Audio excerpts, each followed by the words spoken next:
Hello, hello, hello. Back with another Path of Exile 2 video. Monk build 3.0. Sorry it's taken so long. I've been busy, I've been playing other games, I've been playing other characters, and I've been doing other things. But we're back. We have changed it quite considerably, ups the damage a significant amount. I'm still changing it. It's still a work in progress, but currently everything is ridiculously priced, so it's hard work. Right, without further ado, let's look through the build. So level 91, I think this is still the same as what I wore on the last video, except I got right up to the end of the bar, and then I just kept trying different builds, and some worked, some didn't, and I died and stuff like that. But yeah, it's one of the things. Evasion is 26%, and this is because I'm trying to go for as much energy shield as possible. You'll see what I mean when we go into the build. You'll see what it's around, and it is quite a DPS heavy build, but these ways to give you more evasion and more energy shield at the sacrifice of some damage. It's entirely up to you, but I found this is kind of like the workaround for everything, and it seems to go pretty well. I survived quite a lot, and that's because we've got like a lot of ailment threshold and stuff like that. So we've got 87 strength, 179 dexterity, 209 intelligence. All resists pretty much capped, with the exception of cold. Like I say, I'm trying to find a new ring. That's going to be the better one to try and get extra cold damage. But it's difficult. It's difficult with the cost of everything. Evasion rating's down here, like I said, 26%. Physical damage reduction, mana recovery, and movement speed 34.8. Power charges, frenzy charges, etc. But let's move into the skills. So what's changed is quite a bit. Okay, Flicker Strike. Flicker Strike, we've now added Overextend, Hit and Run, Pinpoint Critical, Execute, and I'll explain why in a minute, and Biting Frost. Okay, so Biting Frost is a skill that cannot cause freeze buildup, but it consumes freeze on enemies to deal 50% more damage. Okay, so what's happening is my Herald of Thunder is causing all the freeze buildup, and then when I'm hitting my Flicker Strike is consuming that freeze and doing 50% more damage. Pair this with Execute, where they get 50% more damage against enemies on low life, and my Flicker is doing 100% more damage just by them two skills. Next, Cast on Crit, we've got Profane Ritual, Freezing Mark, Overabundance, Energy Retention, and Fluke. I'm not too sure about Fluke. I've put it in just because the skills triggered by support skills recover between 0 and 20% of cost, which is pretty good. So if you think about it, like,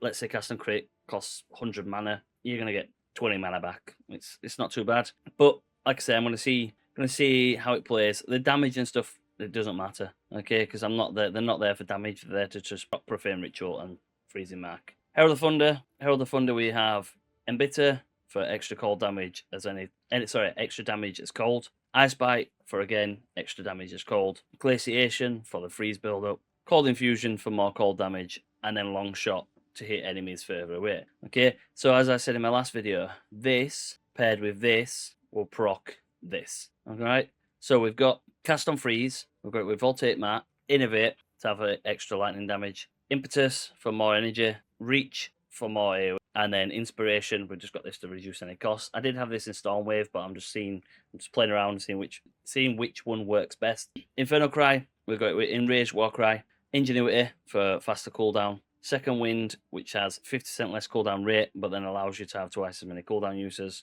Raging Cry, which gives you 4 rage per 5 power, and then finally Premeditation, which gives you 15% more damage. So how this works is Raging Cry will basically give you 35% of damage as fire per 5 power on the enemies, up to 150%. So at the max, you get 150% more damage. What will happen then is you'll consume the rage, which deal 30% more damage. Okay, so you consumed rage there, so that you've got 150%, consume the rage, 10 rage, which will give you an extra 30%, so that's 180%. You can use it twice, so that should give you an extra 210%, and then you get 15% more because your skills are empowered. So that means that all your skills end up having around about, I think it's like about 200% increase in damage. It's very good, very good. Herald of Ash is there for the ignite and overkill damage. Plus it looks pretty. We fly around the map with Flicker Strike. And we've got this with Fire Mastery, just for 1 for extra skills. And then Concentrated Effect, which gives you more area damage and then less area effect. It seems to work. I'm not too sure. I know it's just there for overkill damage, but I don't know. There seems to be a difference. Again, it's something I'll play around with Charge staff, so we've got charge staff with persistence for more skill speed, more skill duration. Strip away for exposure. Culling strike for basically culling strike against rare enemies. Unbreakable for the stun threshold against light stuns and heavy stuns. And then perpetual charge for 5% not to remove a charge. Perpetual charge could also be good in flicker strike. Well, it is good in flicker strike because, as you can see here with flicker, where is it? More hit damage. Sorry, additional strikes per power charge is 2. So then what would happen is if you do not consume a power charge, you can do extra 2 additional hits. Then we move down to sacrifice. Sacrifice is for the minions, and that's just got clarity in it for some regen when we swap to the minions. Stormwave, we've got primal armament, conduction, martial tempo, neuro overload to prime enemies on hit, and then upheaval. Upheaval, I've just got it because it hits a huge AoE, but as you can see, there's a significant loss in damage. And then profane ritual with corpse conservation and arcane tempo. I tried to run I tried to run cast on crate with just profane ritual and then not have this on here. But what I found is it wasn't proccing profane ritual. I don't know if it was just a bug, because someone leave me like a comment if they had the same problem or anything like that. But yeah, so it's had to come in, and it's just a waste of a skill, because you only use it when you got the minions and you get your first power charges up here. So how this build would work, especially for bosses, is you would go into the boss, all your minions, and then you take your power charges. This would then allow you to get charge staff, and then you walk next to the boss. Let's say Dorian is the boss. Hit your Infernal Cry. Hit it again. You can do it in quick succession. That'll give you a boost of damage, and then you'd flicker. And that should wipe out pretty much all the health. If it doesn't, you might have to just run around for a little minute, especially if it's like a tier 4 boss, etc. Pick it back up, go back into there, and then flicker again. Right, let's go on to the gear. This is the thing that's changed quite a bit. I was lucky enough to drop some items that were worth quite a bit of money.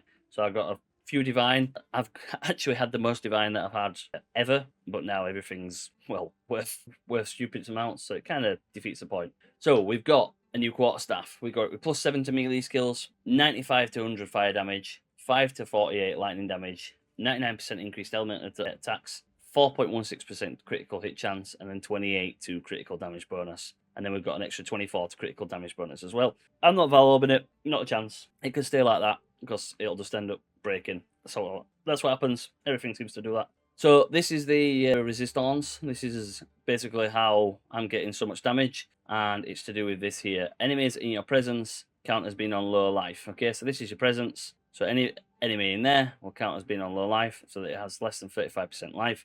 So as we looked back to this, we execute. That means they get 50% more damage on all my enemies because they're on low life. Body armor, as I said before, I'm using the energy shield one. I've got quite a high energy shield one, but I do have a high evasion one here, which puts my evasion up to like 50%, 55%, yeah. And that's without the skills to improve the shield. But I found that I was just dying a lot. I got it to around about 4,000 energy shield, just slightly higher than this. And like I say, I just found that I was wasting a lot of skill points, and I was buying stuff for the sake of it. Like here, we mailed in and one with the river. I think I paid like 60 divine or something for this, maybe even less than that, maybe 50 divine, and I don't even use it.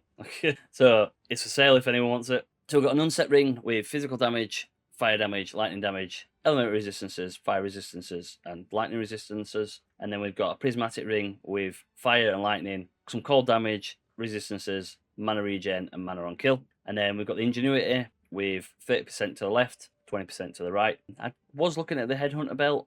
It's meant to be really good, especially because it's the 60-second buff. But I'd have to change my whole build around if I get rid of the headhunt. If I get rid of this belt, as you can see, like my resistances, I need to find like 10% on each one. Then we've got some gloves, which have got critical damage bonus, melee skills, evasion, cold damage, lightning damage, cold resistance. I do have a different set of gloves that have got physical damage as mana, with a little bit less cold resistance and some more gold. But it's the cold resistance, as you can see here, is 12%, and that's 26%. I tried to find some similar to this, but it's pretty hard to find. So these do more DPS. These kind of give me more mana. Then we go to the boots. The boots is a evasion rating boots. I do want some with like an energy shield or evasion and energy shield. Ideally, what I won't mind doing is changing that to energy shield, that to energy shield, or like my boots on my hands, and then which would allow me to run the body armor, which then will give me a decent amount of energy shield, and a decent amount of evasion. So we've got resistances, dexterity, and movement, 35% movement speed. Then we have overwhelming strike, anointed to this, which gives me crit chance, crit damage bonus, and more stun build up. And we've just got armor, energy shields, critical hit chance, critical damage bonus, and all attributes. I've been trying to find a different one. I do want one that gives me more energy shield and one that gives me more evasion. But again, it's just ridiculous. The price of stuff is like ridiculous. Then we've got the Maelstrom Mana Flask. This is great. It's not as good as it was originally, but it's still good. We've got the 4-inch arm for use when you become frozen. So you get 25% chance to gain a charge when you kill an enemy. And then your energy recharge starts on use. When you had Zealot's Oath, it didn't recharge your energy shield. With this, it does now. And then I've just got a basic health flask. Right, so let's go into the passive tree. So, Monk. Pretty much most people will run the same thing with Monk, and that is Lead Me Through Grace for Spirit, and you get your Evasion Energy Shield here. I Am the Blizzard for Cold Damage and Chill Ground. I Am the Thunder for Lightning Damage and Shock Ground. And then finally, Sunder My Enemies, which are critical hits ignore non-negative enemy monster resistances. So, I've flipped the side of it. I was over here this last time, but now I'm over here. But we've got Step Like Mist for movement speed and mana regen, and some dexterity and intelligence. Mindful Awareness for evasion and energy shield. Flow Like Water for attack and cast speed. Crushing Wave for damage and critical hit. Damage if you dealt a critical hit. Then we have Moment of Truth for damage if you've not dealt a critical hit. As I said multiple times, you will have times where you don't deal a critical hit, so you will get the 25% buff. Round at this side, we've got Critical Exploit for 25% critical hit chance. Then we've taken Kill Instinct for the 30% attack damage when on full life. Round up here, and we've got True Strike for dexterity and crit chance. For the Jugular for crit damage bonus and intelligence. And then Deadly Force for critical damage bonus if you've dealt a critical hit in the past 8 seconds. So this is if you haven't, this is if you have. Okay, like I say, if you haven't, you're still going to get 36% increased damage. 36% increased damage if you have. And then if you've dealt a critical hit as well, you're going to get increased damage as well. So there's like 60% increased damage if you've dealt a critical hit. Then we come up here and we get Eternal Youth because we are running CI. So this causes your life recharges instead of energy shield. Then up, I don't have the skill points, but what I would recommend you do is go around here and get the Careful Assassin. This will give you a very, very good chunk of DPS and some increased critical hit chance. Like I say, I haven't got the skill points, but they're my next things when I go, or maybe some energy shield and stuff like that. Then we've taken Thin Ice for 20% freeze build-up and 50% increased damage against frozen enemies. So again, if you look at the Flicker Strike, that gives me 50% on freeze. That gives me 50% on low life. So when they freeze, I get 50%. And then whenever they increase on hits on frozen enemies, because it consumes the freeze, that should give me 100% increased damage on my Flicker Strike. Then we've got a From Nothing, which gives me passives in Unwavering Stance, can be allocated without being connected to your tree. So that is down here, which allows me to get Finality, which is 120% increased damage with hits against enemies that are on low life. Again, like I say, we have the Deepest Tower, which basically puts them all on low life. So I'm getting 120% increased damage. Then when you have more skill points, take this and this. So you get an extra 60%. So there's 180% increased damage just from them 3 nodes there, which is a huge, huge chunk. Then we go up and we take Patient Barrier for 60% increased energy shield. We've got Chaos Inoculation, as I said before, which means you're immune to chaos damage and bleeding. Then because we have CI and Stone and Ailment Threshold is based on your health, we've taken Abasement, which is 20% increased stun recovery, and then we gain an additional stun threshold equal to 30% of his energy shield. Then we move down here and we take Overflowing Power for 2 power charges, and we get an extra 60% critical damage bonus if we've consumed a power charge lately. Then we take Throat Seeker for critical damage bonus but reduced critical hit chance. Like I say, it's only a little bit, but we're still getting around about 90% critical hit chance. Once you get this, you pretty much should be sat on around about 100% critical hit chance with Pinpoint Critical. So you can see here I'm at 91.45%. So once I got that, I'll be over 100%. I probably won't even need to get that. I probably only need to get that, and I'll be close to 100%. Then we've got a jewel, that gives me 2% cold damage, 3% maximum energy shield, 7% critical hit chance, and 8% critical damage bonus. These are on certain passives. So the cold damage and the energy shield are on small passives, and then the crit chance and crit damage bonus are notable passives. So these are classes a notable passive, and these are classes a small passive. So we've got Whirling Assault, which is attack speed with quarterstaffs, and then knocks back enemies if you get a critical hit. Attack speed, and then we've taken Martial Artistry, which gives me 8% increase. No, sorry, it gives me 25% increased accuracy, 25% critical damage bonus, and 25 to dexterity. But because of the duel, it also gives me 8% increased critical damage bonus and 7% increased critical hit chance. Same with these here, and the same with one with the Storm. I'm getting the critical damage bonus and the critical hit chance. Then we come down and we take Heart Stopping, Struck Through, and Heartbreaking. These are all for critical damage bonus, critical hit chance, and intelligence. And again, as you can see, 32% because it's gave me the extra critical hit chance from the jewel that's here. Then we come all the way down. I did branch that way to come up to get an extra jewel socket, and I was running like another jewel, but I decided to basically change it around. Then I took a Megalomaniac Diamond, and I've took this with self-mortification to get stun threshold equal to 20% of energy shield, and then I got an extra increased 20% stun threshold as well. Siphon for mana on kill and increased amount of mana leached, and then glazed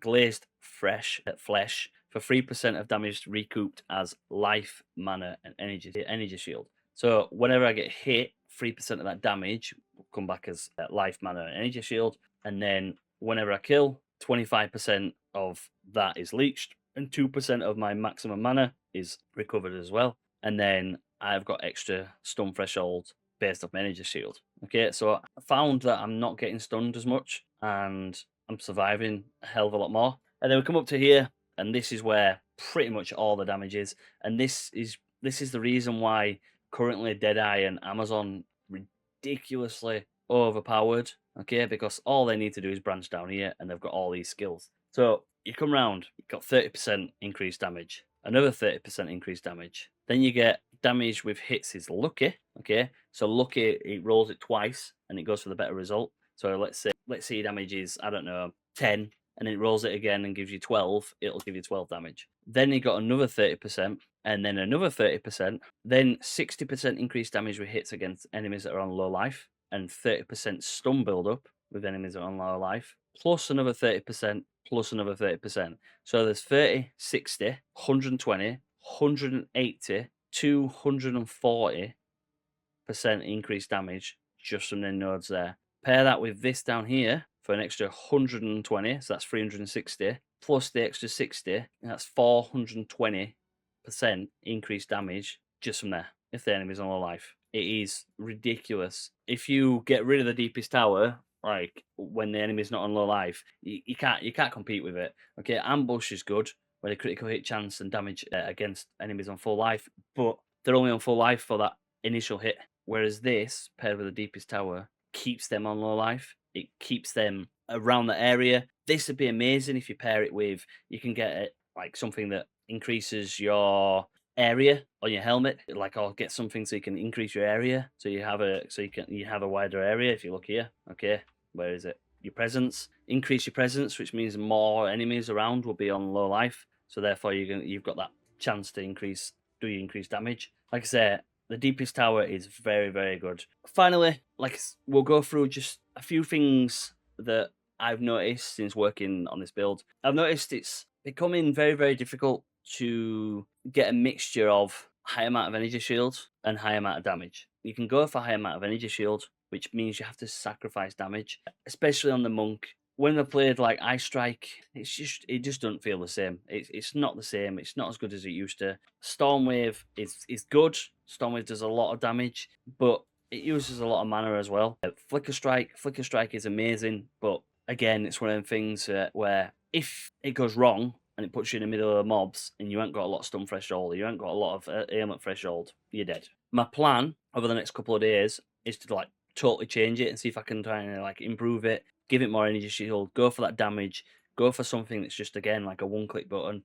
But it is becoming very difficult. I was talking to my friends about using a bow and arrow and taking quite a lot of these skills down here, but it's getting down here that's going to be the hard part, because obviously all the monk skills are up the top, so you need to kind of mess around and move down. There's a ton of damage down in this little area here. Okay, there's crit chance there, there's crit chance there, accuracy build up, shocking, electrocute, evasion. Where else were there? There were another one as well. Stun build up. There's just so much damage just in this little section. So it genuinely is worth branching down into this little section here and seeing what you can get. Anyway, that's been Monk Build 3.0. I won't leave it as long next time. I'll see if I can come up with something crazy or something simple. If you enjoyed the video, please leave a like, comment, and subscribe.